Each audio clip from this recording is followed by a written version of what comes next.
Salut la team, c'est Pierre de Phone Android, j'espère que vous allez bien. On se retrouve aujourd'hui pour une nouvelle vidéo. On va parler d'un produit un petit peu spécial, regardez, il est là. Qu'est-ce que c'est que ce gros truc? Regardez, c'est la GeForce RTX 4080, la dernière carte graphique haut de gamme de Nvidia. Elle est là, oh, elle est quand même belle, elle en impose. Cette carte graphique, elle coûte 1469 €. Ouais, ça commence à faire cher. Et comme son nom ne l'indique pas, elle remplace la RTX 3090 Ti. Et ouais, c'est pas le successeur de la 3080, c'est vrai qu'on peut un petit peu être perdu. Là, tout ce qu'il y a à savoir, c'est que on est sur une carte graphique ultra haut de gamme, mais pas non plus dans les excès tarifaires de la 4090. Dernière précision, c'est une carte Founders Edition, c'est-à-dire que c'est la version qui a été conçue par Nvidia. Il y a d'autres 4080 sur le marché qui sont d'autres constructeurs, Gigabyte, Asus. Ce n'est pas exactement la même carte, mais grosso modo, on restera dans la même fourchette de puissance. Donc là, on a la carte telle qu'elle a été pensée par Nvidia, la carte entre guillemets de base.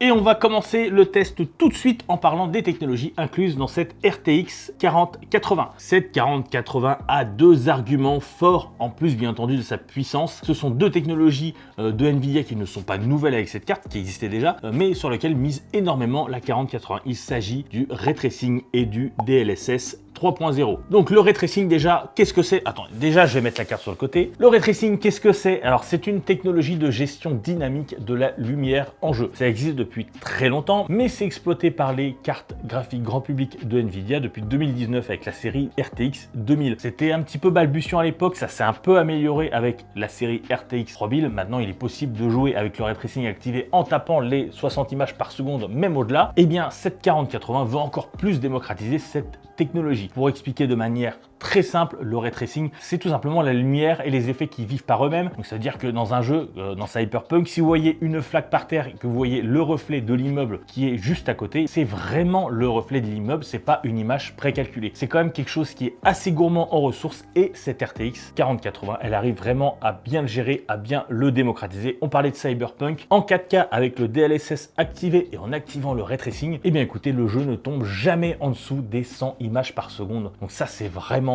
appréciable.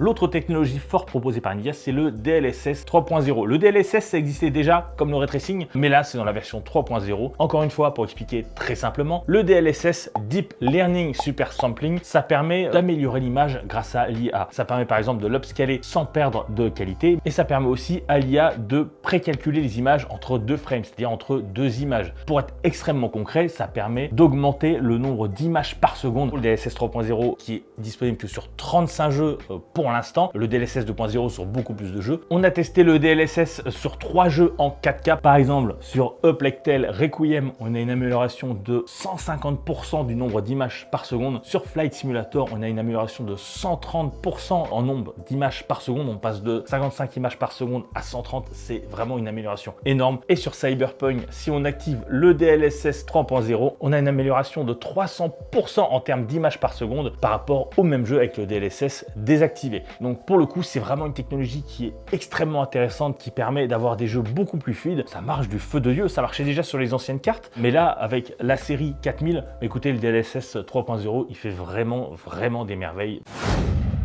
Parlons très rapidement de design parce que cette série 4000 reprend en Founders Edition bien sûr le design des RTX 3000. Donc on a toujours une carte avec deux ventilateurs, une sur le dessus et une sur le dessous, ce qui permet à l'air de bien passer au cœur de la carte. Mais la chose qu'on remarque bien entendu, vous avez peut-être remarqué, un sacré bébé, c'est un vrai mastodonte. Elle fait 30 cm de long, 14 cm de large et 6 cm de haut. C'est-à-dire qu'il faut 3 slots disponibles sur votre PC. Donc bien entendu, il faut prévoir votre configuration. En conséquence, ça se met pas vraiment sur toutes les configs. Assurez-vous aussi d'avoir une alimentation qui tienne la route. Nvidia indique qu'il faut au minimum une alim de 750 watts. Si vous espériez une carte un petit peu plus petite, attendez peut-être la 4070. Là, on a quand même un beau bébé, plus de 2 kg et au final, on a les mêmes dimensions que la 4090 parce qu'on est sur une carte ultra haut de gamme. Pour le reste, on est quand même sur un niveau de finition qui est impeccable. La carte est vraiment silencieuse. On a mesuré 38 décibels en plein jeu. On n'entend vraiment pas du tout. On entend même à peine un léger souffle. Et encore, si votre boîtier est ouvert et boîtier fermé, elle ne chauffe pas non plus parce qu'on a mesuré un petit peu plus de 60 degrés dans le boîtier. Donc là, pour le coup, on peut vraiment jouer de manière sereine à tous les gros jeux du marché. Les jeux, justement, on va en parler parce que oui, on va arriver au cœur du test. Évidemment, si vous l'achetez, c'est pas pour cueillir des fraises, c'est pour jouer à des gros jeux.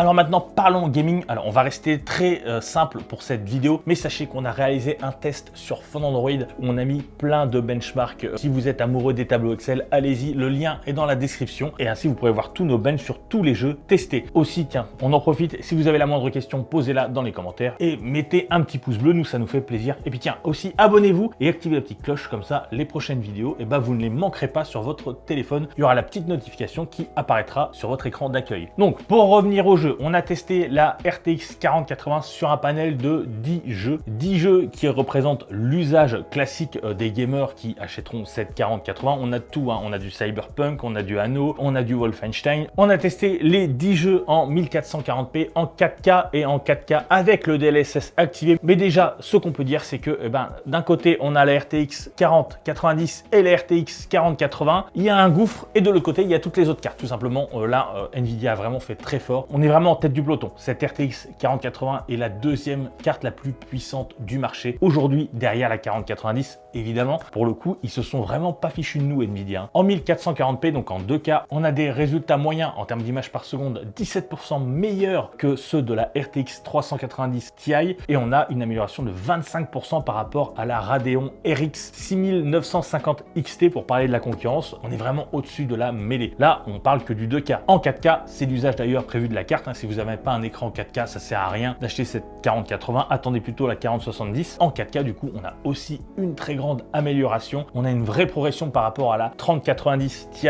à hauteur de 14%. Et quand on la compare à la 3080, là, on a une amélioration de 60%. Et ça sans le DLSS. Et le DLSS, on l'a dit tout à l'heure, ça fait des merveilles. Et là, sur le coup, on a la moyenne des 10 jeux testés. Il n'y en a pas un avec le DLSS activé. Que ce soit le DLSS 3.0 ou le DLSS 2.0, il n'y a pas un seul jeu qui tombe en dessous des 100 images par seconde, même avec des titres avec ray tracing comme Metro Exodus ou alors Cyberpunk 2077 qui représente un petit peu le benchmark ultime du ray tracing. Et en activant le DLSS, pareil, on a une amélioration de 16% par rapport à la 3090 Ti et une amélioration de 44% par rapport au fer de lance d'AMD. Donc vraiment là, on a passé une étape, on est vraiment au-dessus de la mêlée, tout simplement. Et en termes de conso, vous allez me dire, bah oui, une telle puissance, ça doit bouffer de l'énergie quand même, surtout en ce moment, c'est un sujet de préoccupation. Et bien écoutez, non, parce que cette 4080, elle est assez peu énergivore en proportion de la puissance proposée, parce qu'on est dans une consommation moyenne entre 250 et 280 watts en fonction que vous soyez en 2K ou en 4K. Donc là, pour le coup, c'est vraiment une gestion qui est parfaite de la conso, de la puissance. Donc Nvidia a fait très fort. Donc au final, qu'est-ce qu'on peut dire de cette carte? Nvidia a frappé fort, on l'a dit, on a une carte qui est puissante, on a une carte qui est silencieuse, qui gère bien la chaleur, qui gère bien la conso et surtout qui exploite ces technologies de manière admirable. Vraiment, le DLSS 3.0, c'est un vrai game changer. C'est déjà le cas du LSS 2.0, mais là, encore une fois, Nvidia a frappé très fort. On n'a pas grand-chose à lui reprocher. Certes, elle vaut 1500 €, c'est pas rien. Pour le coup, c'est mérité. Moi, il y a un petit truc qui me gêne dans cette carte graphique, ça concerne le positionnement de Nvidia. Le fait est que c'est une 4080 et je trouve le nom peu adapté au final parce que c'est vrai que on attendait le successeur de la 3080. Ceux qui ne suivent pas l'actualité carte graphique peuvent être un petit peu perdus. Après c'est vraiment pour chipoter parce que dans l'absolu on a quand même un super produit. Si vous voulez plus d'infos, encore une fois je le redis, allez voir sur Phone Android, on a fait le test, il y a plein de tableaux Excel, en plus on a testé ça aussi sur des logiciels 3D, donc si cette carte vous intéresse pour le boulot, le test peut aussi vous intéresser. Sur ce, écoutez, nous on va continuer à aller jouer à Cyberpunk parce qu'on va profiter de cette carte, elle est quand même pas mal, et on se dit à très bientôt pour de nouvelles vidéos. Allez, ciao!